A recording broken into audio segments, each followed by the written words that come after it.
प्रिय विद्यार्थियों,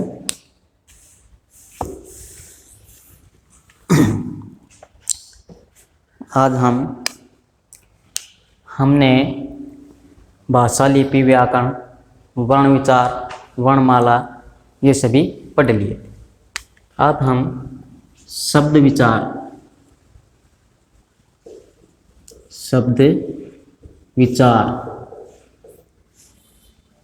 ये करेंगे कि जो शब्द है उसका निर्माण किस तरह से होता है और कितने प्रकार के होते हैं, इनका जो बंटवारा है या ये कहें कि बांटा गया है वो कितने आधारों पर बांटा गया है। तो सबसे पहले शब्द होता क्या है ये देखें। भाषा की सबसे छोटी इकाई जो होती है वो मैंने बताई थी, क्या होती है? वर्ण। जैसे स्वन भी बोलते हैं, अक्षर भी बोलते हैं। जो भाषा की सबसे छोटी इकाई है वर्ण, स्वन या अक्षर, उनके मेल से शब्दों का निर्माण होता है कि दो या दो से अधिक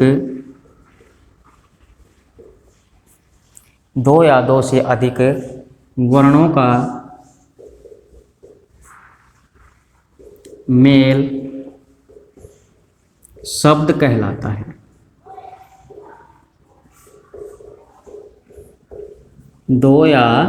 दो से अधिक वर्णों का मेल शब्द कहलाता है। या ये कहें कि दो से अधिक वर्णों का समूह जो निश्चित अर्थ प्रकट करे उसे शब्द कहते हैं।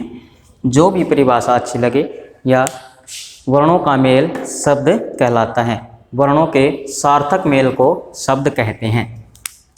अब वर्ण जैसे क, ये एक शब्द है कमल। अब इसमें कैसे बना है ये? वर्णों के मेल से कौन कौन से वर्ण हैं? क जमा म जमा ल, कमल। क जमा म जमा ल क्या बन गया? कमल। इसी तरह से और भी शब्द जैसे नीलाकाश, इसका जब हम विच्छेद करते हैं क्या होगा?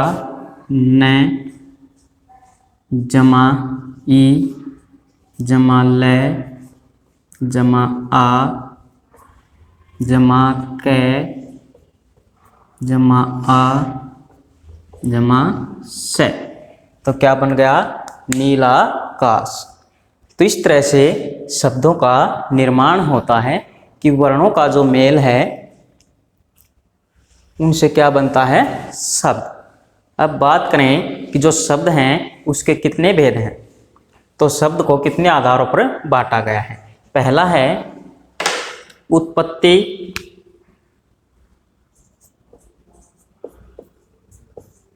या स्रोत के आधार पर। उत्पत्ति या स्रोत के आधार पर। दूसरा है रचना या बनावट के आधार पर।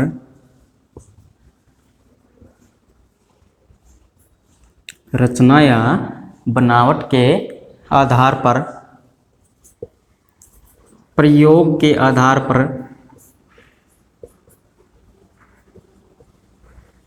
प्रयोग के आधार पर, और चौथा है अर्थ के आधार पर।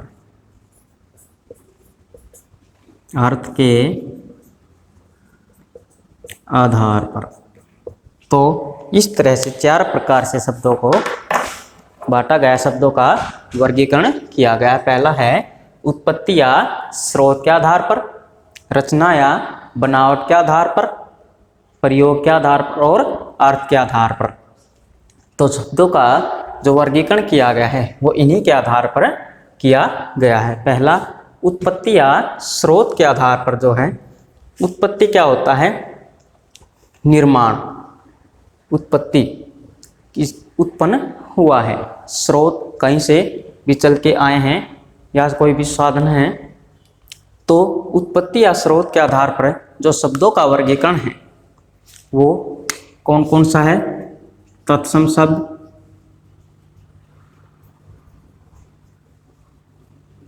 तद्भव,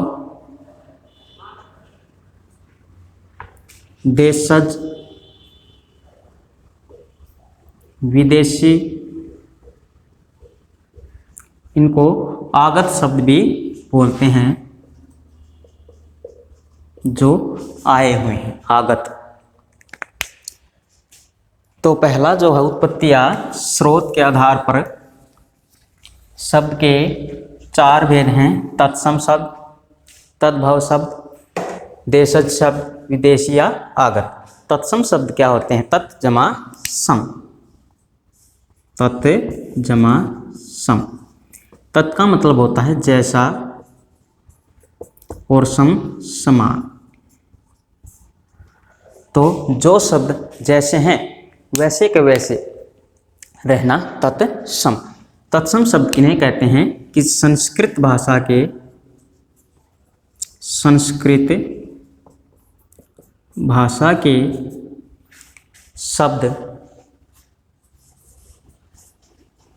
जिनका प्रयोग हिंदी भाषा में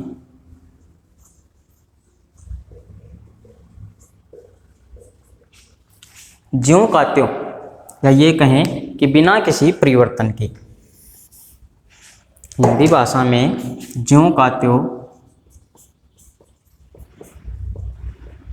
या बिना किसी परिवर्तन के किया जाता है।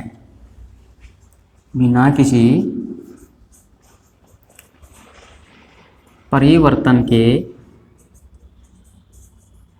किया जाए, वो शब्द तत्सम शब्द कहलाते हैं। तो तत्सम शब्द क्या हैं? संस्कृत भाषा के शब्द हैं। जैसे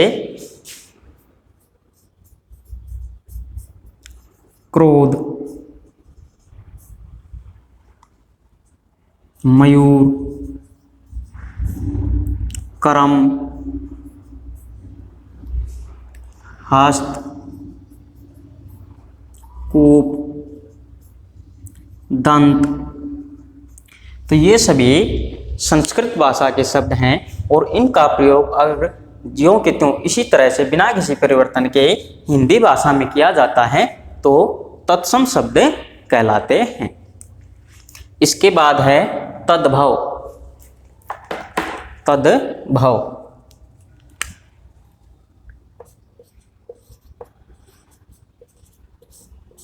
तद्भव, तद और भव, भव मतलब होना। संस्कृत भाषा के वे शब्द, संस्कृत भाषा के वे शब्द जिनका प्रयोग या जिनका प्रयोग हिंदी भाषा में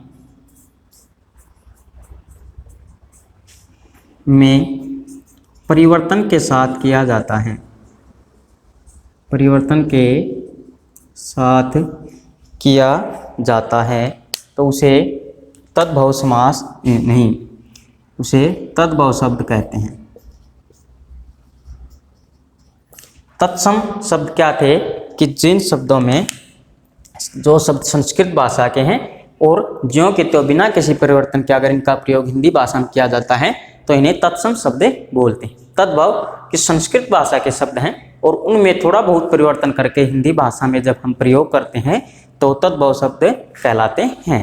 जैसे मयूर से मोर, अग्नि, आग, घृत, घी, दंत से दांत।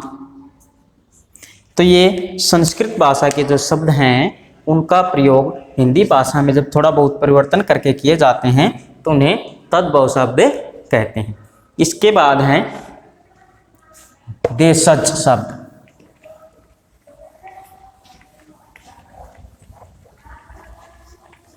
देशज, देशज क्या होता है? देश में उत्पन्न,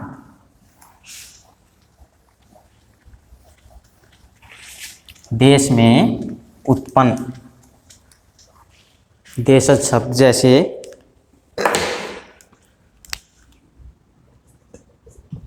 देशज, देश जमा जय, जय का अर्थ होता है उत्पन्न।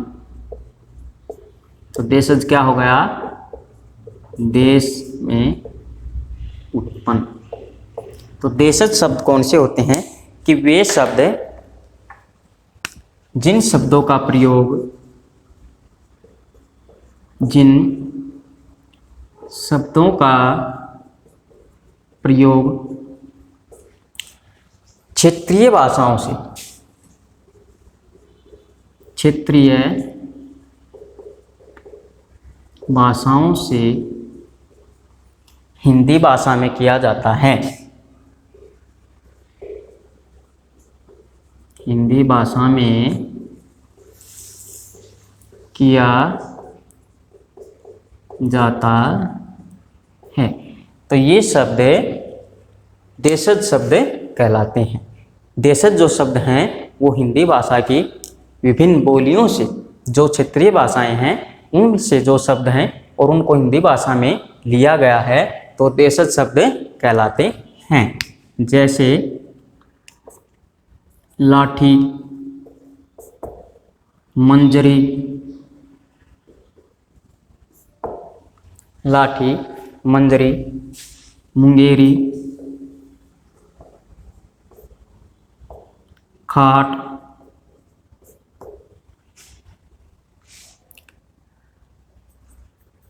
लोटा, तो फुनगी,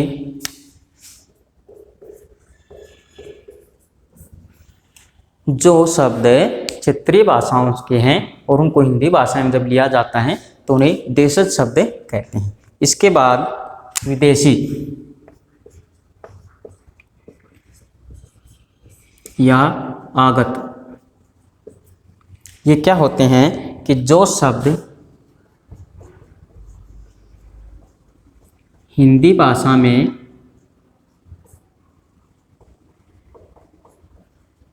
अन्य भाषाओं से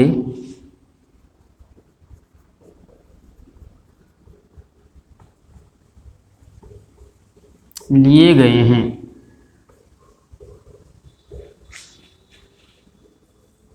उन्हें विदेशी शब्द कहते हैं। विदेशी या आगत शब्द कहते हैं कि जो अन्य भाषाएं हैं जैसे अंग्रेजी, अरबी, उर्दू, पंजाबी या इन भाषाओं से जिन शब्दों का प्रयोग हिंदी भाषा में किया जाता है वो विदेशी कहलाते हैं। जैसे स्कूल,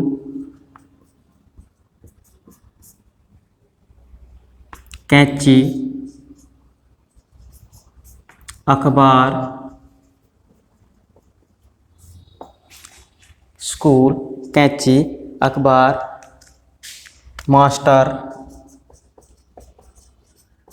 तो ये जो शब्द हैं ये विदेशी शब्द कहलाते हैं। स्कूल इंग्लिश का है, मास्टर भी इंग्लिश का है, अखबार उर्दू का है और कैंची तुर्की। तो इस आधार पर जो विदेशी या आगत शब्द हैं इनको बांटा गया है अरबी फारसी के शब्द, अंग्रेजी के शब्द, तुर्की शब्द, पंजाबी शब्द, इस आधार पर। अगला जो भेद है ये था उत्पत्ति या स्रोत के आधार पर शब्दों का वर्गीकरण। इसके बाद है रचना के आधार पर शब्द। जो रचना के आधार पर शब्द कितने प्रकार के हैं या कितने भेद हैं रचना के आधार पर। रचना क्या होती है? बनावट। रचना या बनावट के आधार पर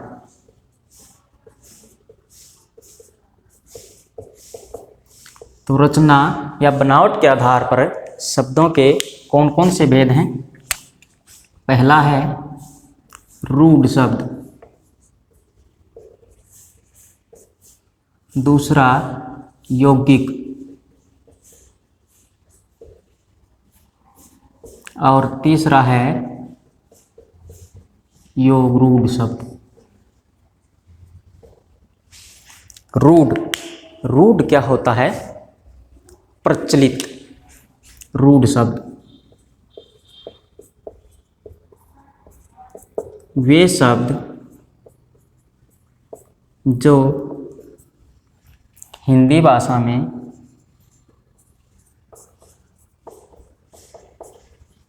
प्रचलित हैं और विशेष अर्थ देते हैं,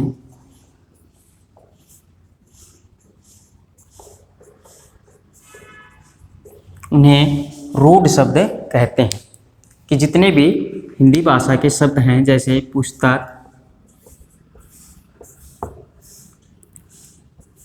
लोटा,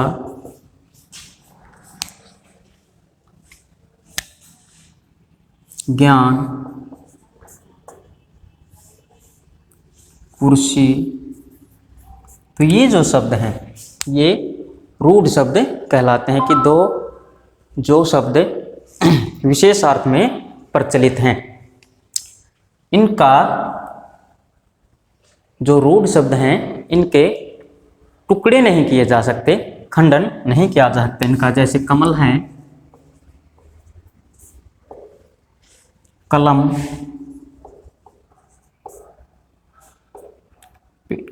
तो इनके टुकड़े नहीं किए जाते। अगर इनके टुकड़े कर दिए जाते रूढ़ शब्द के तो इनका अर्थ समाप्त हो जाता, फिर ये शब्द नहीं रहते। दूसरा है यौगिक शब्द।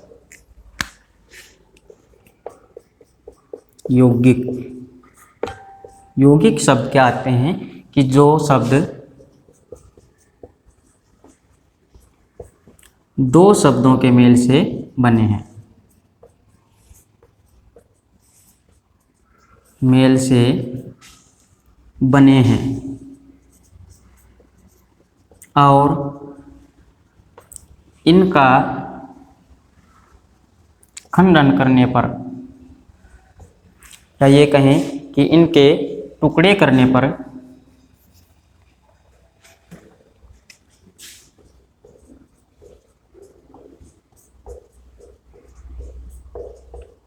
अलग अलग अर्थ निकले।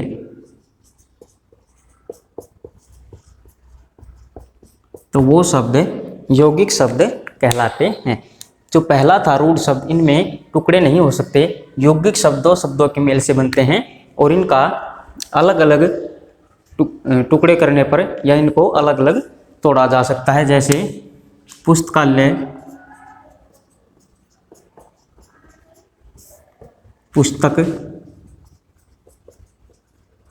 जमा आलय, देवालय, रेलगाड़ी, डाकघर, तो ये सभी क्या हैं? यौगिक शब्द हैं जो दो शब्दों के मेल से बना है। इसके बाद योगरूढ़, जो शब्द यौगिक होते हुए भी, यौगिक होते हुए भी कोई अलग अर्थ प्रकट करें, उन्हें योग रूढ़ कहते हैं। कि ये यौगिक शब्द हैं लेकिन अलग अर्थ देते हैं। जैसे दशानन, जो यौगिक शब्द हैं वे ज़्यादातर बहुव्रीहि समास होते हैं। जैसे दशानन, 10 हैं आनन जिसके नीलकंठ, लंबोदर। तो ये सभी यौगिक शब्द हैं लेकिन ये किसी एक अर्थ को प्रकट करते हैं। जैसे लंबोदर, लंबोदर किसके लिए प्रयोग किया जाता है? गणेश के लिए। नीलकंठ शिव के लिए। दशानन रावण के लिए। तो ये क्या है? योग रूढ़ शब्द। रचना के आधार पर रूढ़, यौगिक और योग रूढ़। इसके बाद प्रयोग के आधार पर शब्दों के भेद।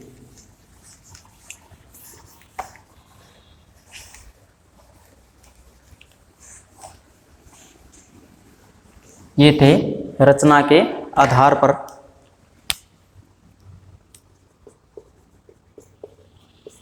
प्रयोग के आधार पर। प्रयोग के आधार पर शब्दों को दो भागों में बांटा गया है, विकारी और अविकारी। विकारी और अविकारी। तो विकारी शब्द क्या होते हैं? पहले भी बताया मैंने, बहुत सी जो वीडियो उनमें बताया है कि विकारी शब्द क्या होता है। विकार का अर्थ होता है परिवर्तन। कि जिन शब्दों में लिंग, वचन, काल, पुरुष, कारक आदि के कारण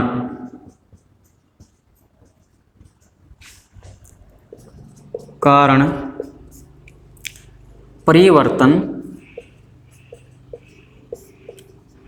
हो जाए तो उन्हें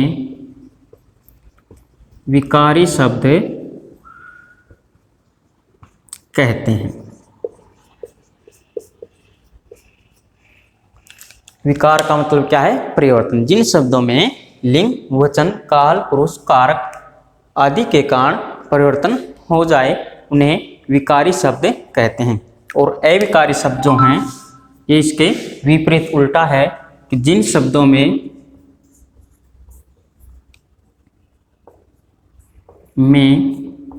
लिंग, वचन, काल, पुरुष, कारक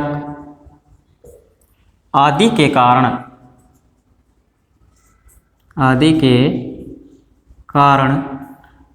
परिवर्तन न हो उन्हें अविकारी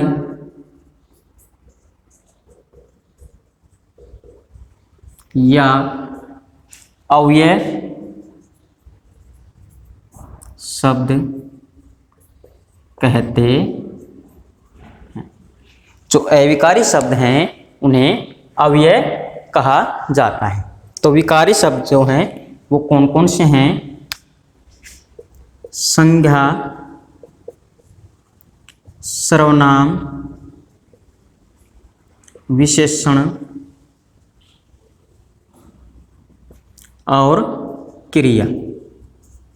संज्ञा, सर्वनाम, विशेषण, क्रिया, ये जो शब्द हैं ये विकारी शब्द होते हैं।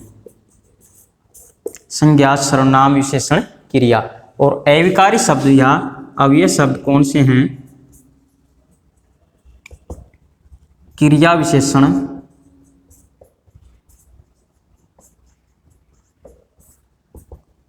संबंध बोधक,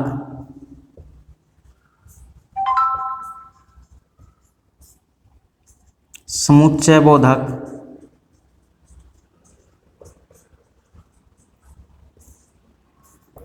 विस्मयादि बोधक,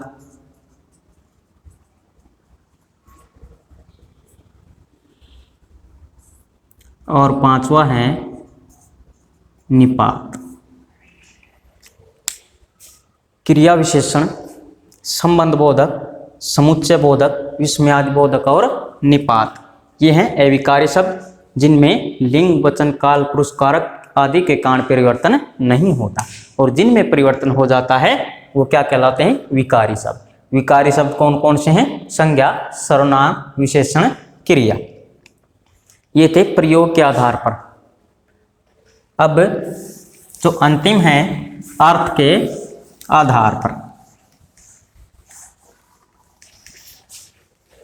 अर्थ के आधार पर जी, अर्थ के आधार पर शब्दों के कितने भेद हैं?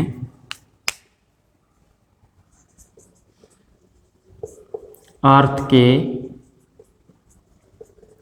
आधार पर अर्थ क्या होता है कि कोई भी जो शब्द है उसे सुनकर हमारे मन में कैसा भाव उत्पन्न होता है, तो वो क्या होता है? उसका अर्थ होता है। जैसे मीठा शब्द आता है तो हमें भाव होता है कि मीठा किसी व्यंजन या वगैरह के लिए प्रयोग होता है जो मीठे होते हैं।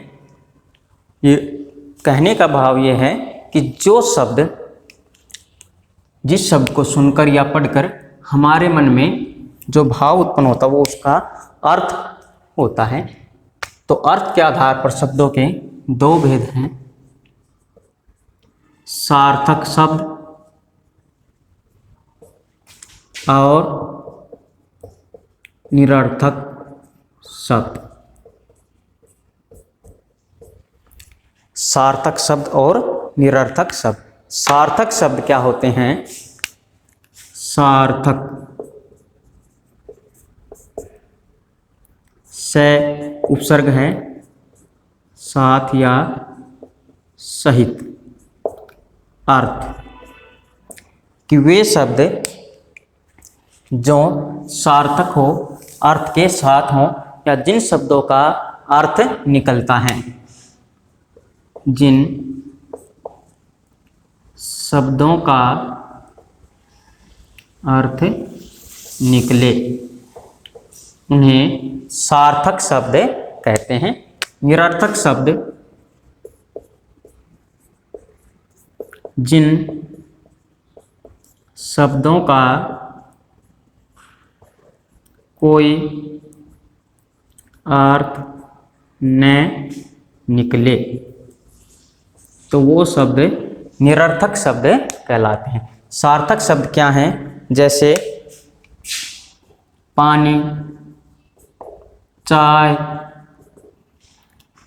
जिनका अर्थ निकलता है काम, क्रोध, खाना, तो इनका अर्थ निकलता है। निरर्थक शब्द क्या होते हैं? जैसे चाय वाय, खाना वाना, रोटी वोटी, दाल वाल, तो ये जो शब्द हैं ये निरर्थक शब्द कहलाते हैं, कि जिन शब्दों का कोई अर्थ न निकले। अब सार्थक जो शब्द हैं उनके कितने भेद हैं? जो सार्थक शब्द हैं, सार्थक शब्द, इसके भेद: एकार्थी शब्द, अनेकार्थी शब्द,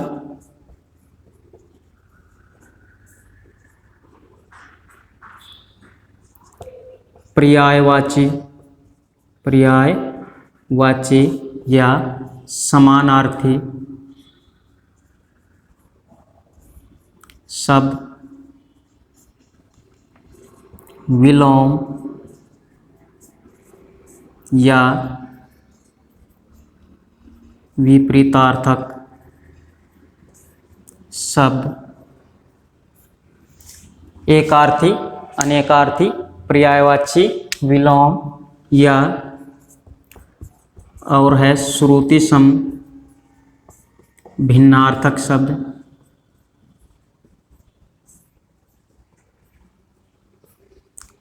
वाक्यांश के लिए एक शब्द,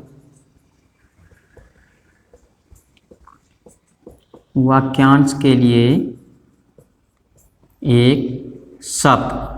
तो ये जो हैं सार्थक, अर्थ के आधार पर जो सार्थक शब्द हैं उनके भेद। एक अर्थी शब्द क्या होते हैं कि जिनका केवल एक ही अर्थ हो, उन्हें एक अर्थी शब्द कहते हैं।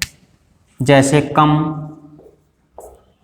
अनेकार्थी, जिन शब्दों के एक से ज़्यादा अर्थ निकलते हैं उन्हें अनेकार्थी शब्द कहते हैं। जैसे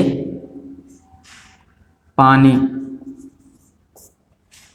पर्यायवाची या समानार्थी शब्द क्या होते हैं कि वे शब्द जो समान अर्थ प्रकट करते हैं, एक जैसा अर्थ प्रकट करते हैं, उन्हें समानार्थी या पर्यायवाची शब्द कहते हैं। जैसे पहाड़ का अगर समानार्थी शब्द पूछे, गिरी, भूधर, पर्वत, तो ये सभी क्या हैं? समानार्थी शब्द हैं।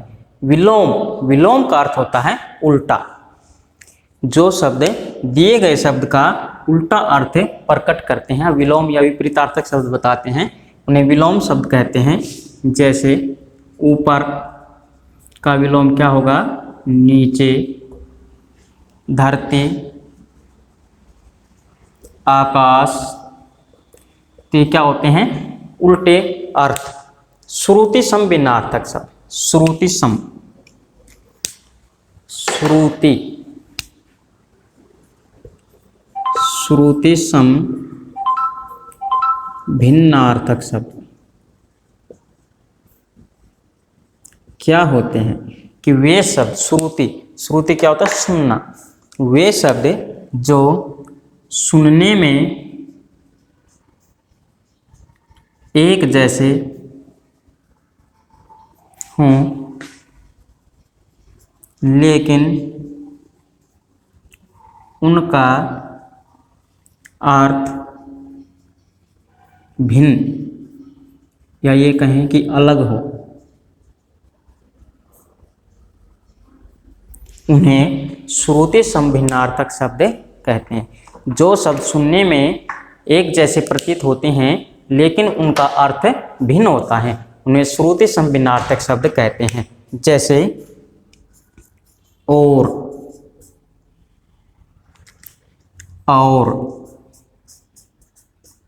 ये जो शब्द हैं, और क्या होता है? दिशा बताता है। और दो के बीच प्रयोग किया जाता है, अथवा।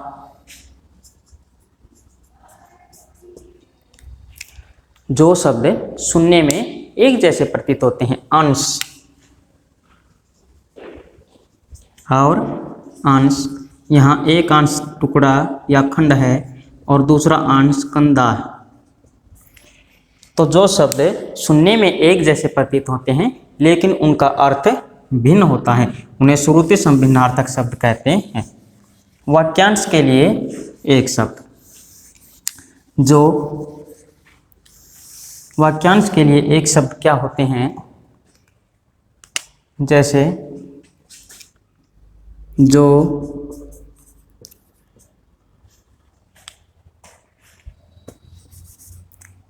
दया करने वाला हो,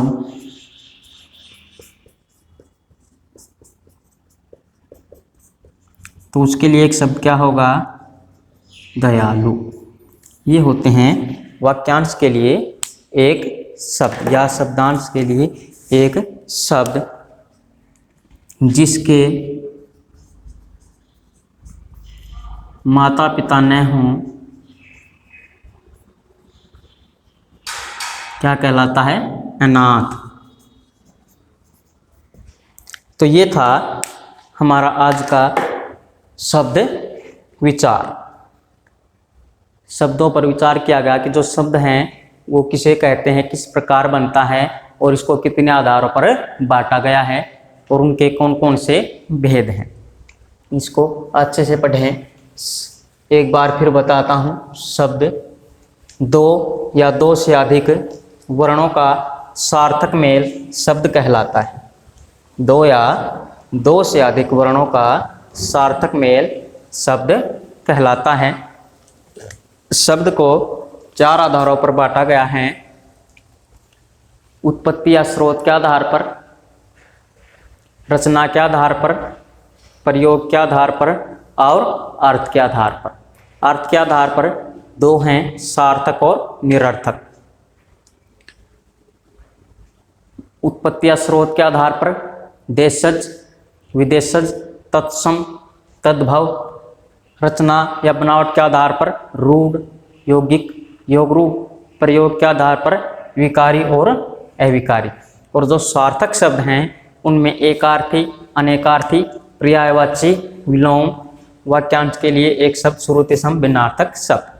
तो ये हमारा आज का टॉपिक था शब्द विचार। थैंक्स, धन्यवाद।